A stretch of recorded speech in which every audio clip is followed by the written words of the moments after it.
কেমন আছেন সবাই? ভালো আছেন তো? আমি মৌমিতা। #এনলেস সুইটে নতুন একটি ভিডিওতে সবাইকে অনেক স্বাগত জানাই। শ্রাবণ পর্ব জমজমাটি। শ্রাবণ মাসে ভোলে বাবার আরাধনায় শ্রাবণ মাসে অনেকেই নিরামিষ খেয়ে থাকেন। তাই #এনলেস সুইটে শ্রাবণ পর্বে বিভিন্ন নিরামিষ রান্না আপনাদের করে দেখানোর চেষ্টা করব। যদি শ্রাবণ পর্বে রান্নার ভিডিও মিস না করতে চান তাহলে চ্যানেলে নতুন হলে চ্যানেলটি সাবস্ক্রাইব করে পাশে থাকা বেল আইকনটা ক্লিক করে রাখুন। তাই আজ থেকে শুরু হলো শ্রাবণ পর্বে নিরামিষ রান্নাগুলো। ভিডিও স্কিপ না করে দেখার অনুরোধ রইল। আশা করি আপনাদের খুব ভালো লাগবে। আজকের শ্রাবণ পর্বে ভিন্ন স্বাদের একটি ভেন্ডি আলু পোস্তর রেসিপি আপনাদের শেয়ার করব। এই রেসিপিটা ভাত রুটি দুটোর সাথেই খুব ভালো লাগবে খেতে। চলুন তাহলে রান্নাটা শুরু করে দিই। এখানে বেশ খানিকটা আলু ভেন্ডি ধুয়ে পরিষ্কার করে কেটে নিয়েছি। বেশি ছোট করিনি, মিডিয়াম সাইজে কেটে নিয়েছি। চলুন এবার মশলাটা করে নিই। পোস্তটা আগে পেস্ট করে নেব। আগে একটু শুকনো ঘুরিয়ে নেব। এইবার অল্প জল দিয়ে পেস্ট করে নেব, এতে পেস্টটা ভালো হয়। পোস্ত পেস্ট হয়ে গেছে। এখানে আদা টমেটো লঙ্কা নিয়েছি, এটাও পেস্ট করে নেব। কড়াই গরম হয়ে গেছে, রান্নাটা করি চলুন। রান্নাটা পুরোটাই সাদা তেলে করব। কড়াইতে সাদা তেল দিয়ে দিলাম।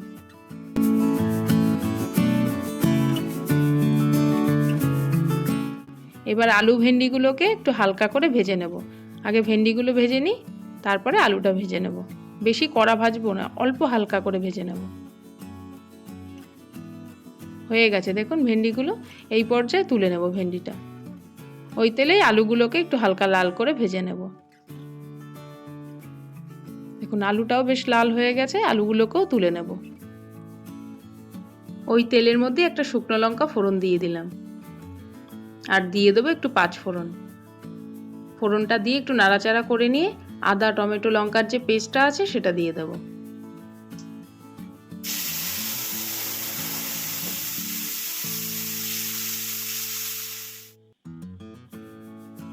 মশলাটা একটু ভালো করে কষিয়ে নেব।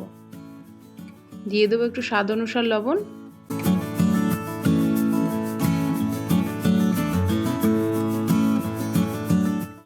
এইবার ভেজে রাখা আলু আর ভেন্ডিটা দিয়ে দেব।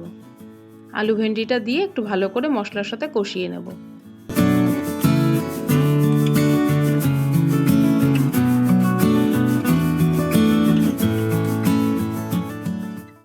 এই আলু ভেন্ডির রেসিপিটা ভাত ও রুটির সাথে এত অপূর্ব খেতে হয়, একবার বানিয়ে দেখবেন, খেতে খুব ভালো লাগবে।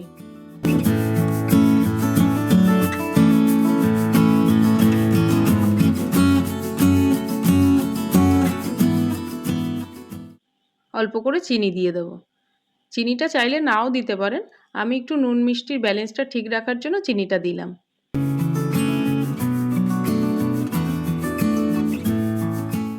এইবার পেস্ট করে রাখা পোস্তটা দিয়ে দেব। পোস্তটা দিয়ে ভালো করে কষিয়ে নেব। শ্রাবণ পর্বে আপনারাও যদি কোনো নিরামিষ রান্নার ভিডিও দেখতে চান তাহলে আমাকে কমেন্টে অবশ্যই জানাতে পারেন। আমি চেষ্টা করব সেই রান্নাগুলো করে দেখানোর। ভালো করে এটাকে একটু কষিয়ে নিই।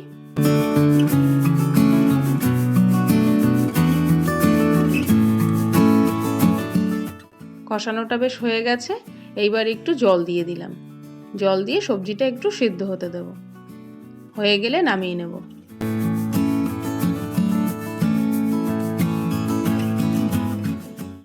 রান্নাটা হয়ে গেছে, নামিয়েও নিয়েছি। গরম গরম ভাত ও রুটি দুটোর সাথেই খুব ভালো লাগবে খেতে। দেখি আমার মৌনি সোনা এবার খেয়ে কি বলে। চলুন ওকে একটু গরম ভাতের সাথে খাইয়ে দেখি কি বলছে, ওর ভালো লাগছে কিনা।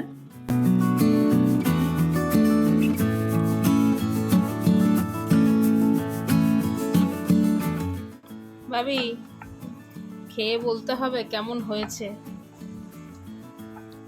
রান্নাটা কেমন লাগছে তোমার, খেয়ে বলবে কিন্তু, ঠিক আছে? না ভাবি,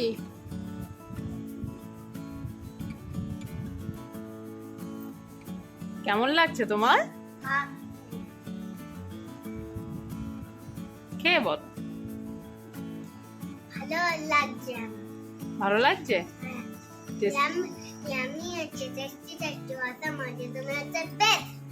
ভালো হয়েছে? সত্যি ভালো হয়েছে? শ্রাবণ পর্বে নিরামিষ রান্নার ভিডিওটি আপনাদের কেমন লাগলো অবশ্যই কিন্তু কমেন্ট করে জানাবেন। ভালো লাগলে লাইক শেয়ার করে চ্যানেলটি সাবস্ক্রাইব করে রাখবেন। পরবর্তী আরেকটি শ্রাবণ পর্বে রান্নার ভিডিওতে দেখা হবে। সবাই ভালো থাকবেন, সুস্থ থাকবেন। ধন্যবাদ।